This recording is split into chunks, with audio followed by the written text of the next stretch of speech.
Vern did not trust humans was the long and short of it. Not a single one.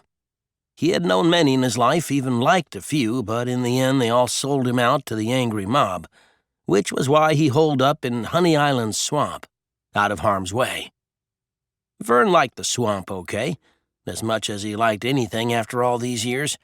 God damn, so many years just stretching out behind him like bricks in that road old King Darius put down back in who gives a shit BC.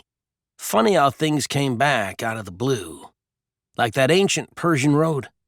He couldn't remember last week, and now he was flashing back a couple of 1,000 years, give or take. Vern had baked half those bricks his own self back when he still did a little blue collar. Nearly wore out the internal combustion engine. Shed his skin 2 seasons early because of that bitch of a job. That and his diet. No one had a clue about nutrition in those days. Vern was mostly ketogenic now. High fat, low carbs, apart from his beloved breakfast cereals.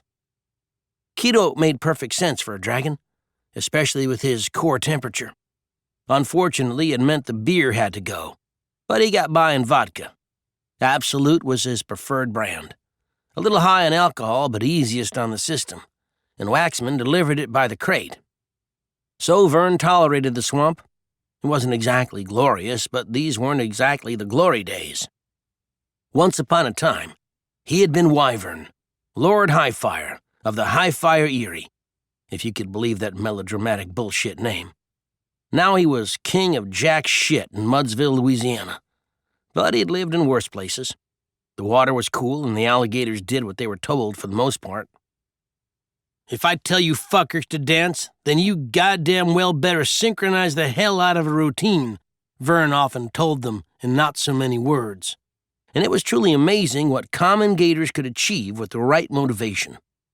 So he spent his days in the bayou, blending in with the locals, staying downwind of the swamp tours, though there were days he longed to cut loose and barbecue a barge full of those happy, snappy morons. But putting the heat on tourists would bring the heat on him, and Vern hadn't gotten to the age he was now by drawing attention to himself.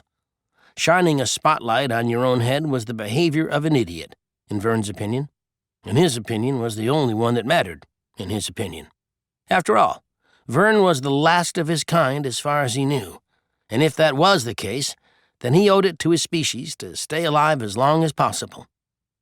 He also wasn't feeling suicidal just at the moment. He often did, but mindfulness helped with that. A guy had plenty of time to meditate floating around the swamp's little feeder tribs. Still, it got lonely being the last dragon.